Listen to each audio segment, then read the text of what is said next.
statistics compared from last quarter or whatever you do are down 50%. So look at this positive influence that's happening. Right. And I feel like all too often it's people going, no, you idiots. Look, crime is way better. And then they're like, don't call me an idiot. Right. Fuck you. Right. Right. Yeah. Right. And I'll give some pushback on above ground. Yeah. I walk around New York City a lot. I moved here 08. And I will say it feels less safe. In this video, Andrew Schulz interviews New York City Mayor Eric Adams. Andrew Schulz and Eric Adams discuss crime and citizen safety in New York City. With that, let's watch Andrew Schulz expose the rampant crime in New York City.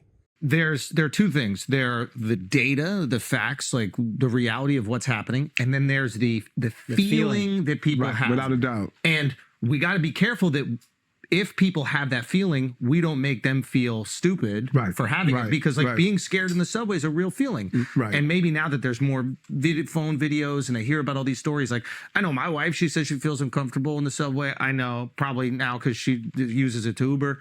But it's just a convenient excuse. Yeah. But no, like some of the girls that work for us also say they have that feeling. When I grew up in the city, I was like sleeping on the subway on the way to school. Like I never even, now don't get me wrong, I got robbed before, but it wasn't on the subway. It was like there's people around. So now ask yourself, because I'm big on that. Back in 2022, when I said, listen, we have to deal with the perception and the reality. You know, people attack me when I said that. They said, well, you know, perception doesn't matter. I said, yes, it does. Perception matters more. Because I was a transit cop, so I remember. And so what happens, so now we have to ask ourselves, why do people feel unsafe in the subway system? Why do you think? Because every day we take the worst thing that happens and we on blast 4 it points, out all over. And every day we blast it. Every day. And so you wake up in the morning, you open the paper, oh, someone got pushed on the subway track. Now, you may have never had a negative experience. Someone got pushed on the subway track. Then you go down in the system and you see someone walking with no shoes on, no shirt on, and they're yelling and screaming. You hear noise. You hear it's not clean enough. You begin to say to yourself, oh, I feel unsafe. I'm feeling safe. And so what I have to do, as you said, I'm not going to go to you and insult you and say you shouldn't feel a certain way. No, I have to answer that fear. So that's why we put 1,000 more cops in the system. We have them riding the trains back and forth. When I was a transit cop, that's what I did. I rode it back and forth. Because we know the omnipresence of that uniform can deal with that perception. Now, we got record decrease in crime, but that means nothing if people don't feel safe. Well, maybe it's I'm gonna give you some, real quick, just like maybe it's a combination of both of those things. Like maybe it's telling people, hey, we are going to address that and we're putting more cops out there so you feel safe.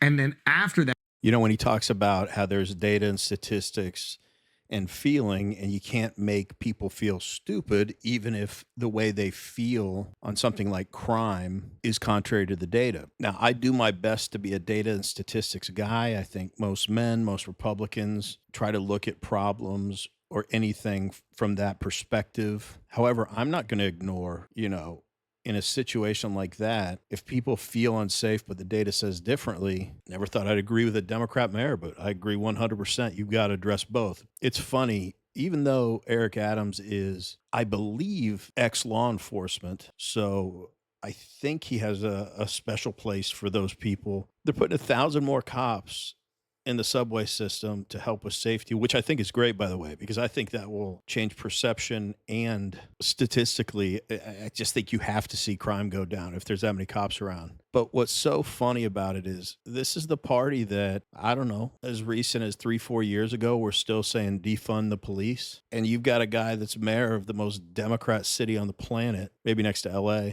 And he's like, yeah, we need more cops. Of course we need more cops if crime is bad. That's the answer. It's not defund the police and send social workers to calls. Remember that whole thing? It also reminds me of leading up to the election. The news kept trying to convince everyone that prices have gone down, inflation's not as bad. But at that time, consumers just weren't seeing any change.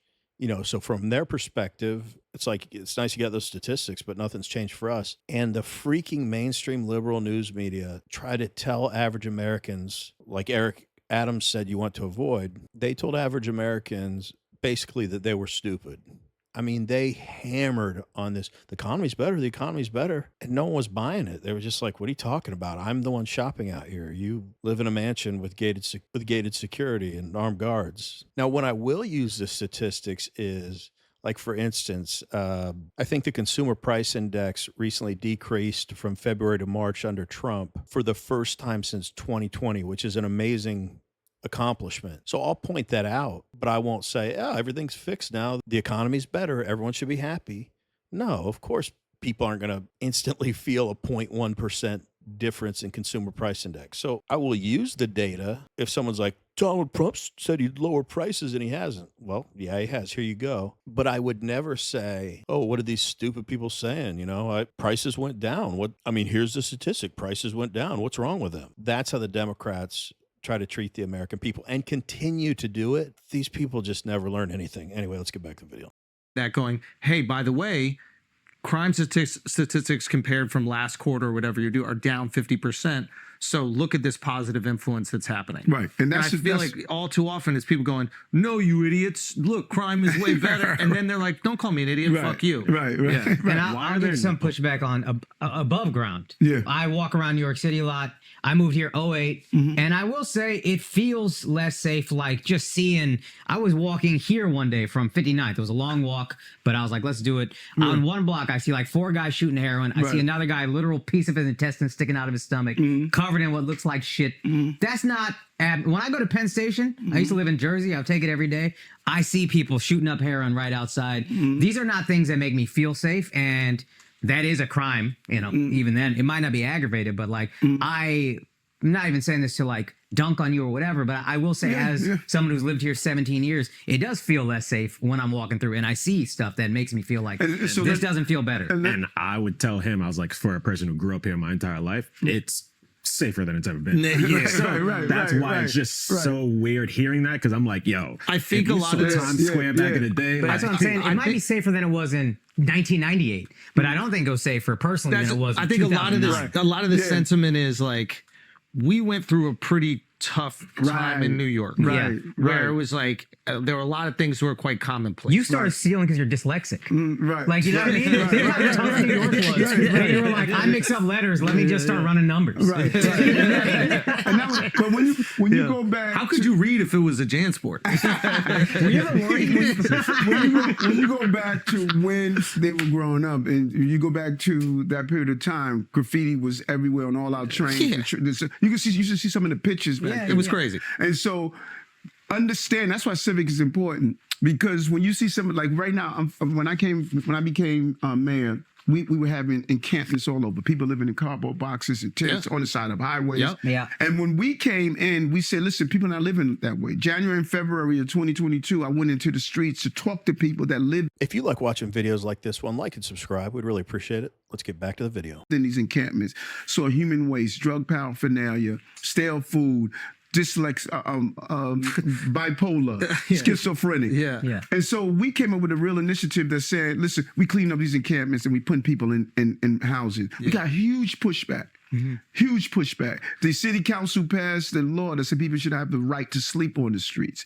So when you have those governmental entities that are extreme left in their philosophies, what everyday New Yorkers want, they're pushing back. I'm fighting tooth and nail to do involuntary removal. Like you said, you saw someone injecting themselves, undressed, screaming, not taking care of themselves. I'm fighting to say, I got to get this person in care. He doesn't know he needs care. These are the battles we have that fall outside the scope of what the mayor can do. And real quick, I'm just curious. We have CCTV everywhere, but why don't we have any security cameras inside the subway carts? Oh, we do. We're gonna I've got to say, I'm reminded watching this why it's so important to, even though we just want to make fun of Democrats all the time because they are just a clown show. And I think Eric Adams is independent now, which says a lot because technically he's not a Democrat. But even though they're clowns, it is important to actually listen to them, because listening to Eric Adams right now, he sounds reasonable to me. I think he's a likable guy.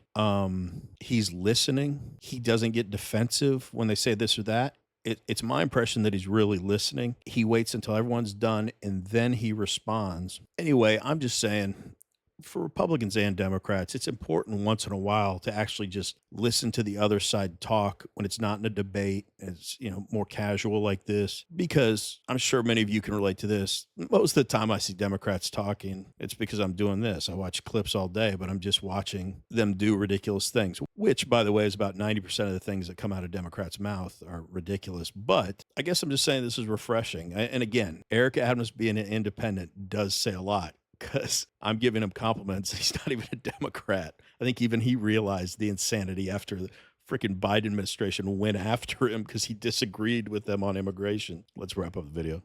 They're building it out. Yeah, right now. Oh. Right now. We're going to build out all the trains, but the governor has done an amazing job where we have cameras in the cars, and they're going to be cameras in every car, which is huge, because that allows us to pick up on any illegal behavior. It allows us. We caught the guy that burned the woman to death because of that camera and that footage. So we do. Then eventually, every train is going to have a camera. Yeah.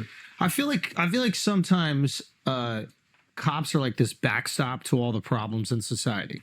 So mental health we're not addressing, right? And there's a person that's crazy on the street, and then there's a cop who might not be trained in how to deal with crazy people. He's trained in how to uphold the law. Right. But now it's his responsibility to protect these people from crazy people and to protect that crazy person from themselves.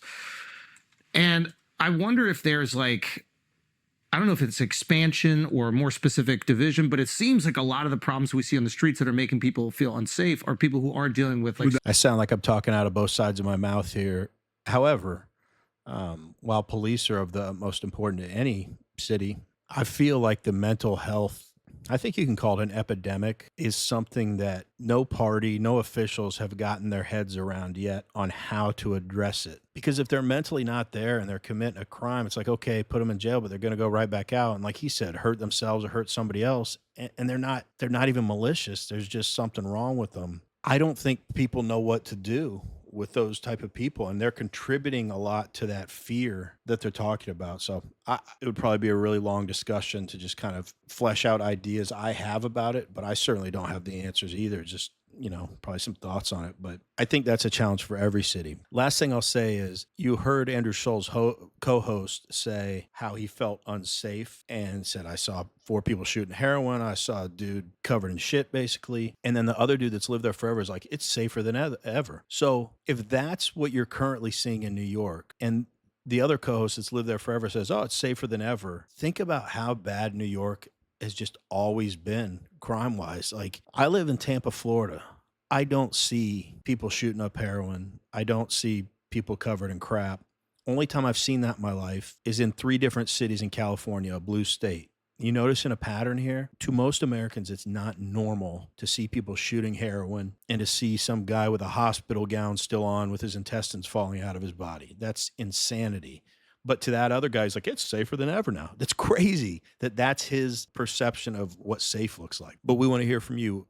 I'm curious, what do you guys think about what I said about Eric Adams? That while I'm sure I don't agree with him on tons of stuff, this kind of humanized him for me. I mean, do you just despise this guy like I do most Democrats? Or are you kind of seeing what I'm saying with the fact that he got away from the Democrat Party, that he's not completely unreasonable like a normal Democrat? And what do you think the solution to the rising crime problems in these big liberal cities is, and the mental health crisis? Let us know in the comments. Anyway, as always, really appreciate you watching, and we will see you on the next one.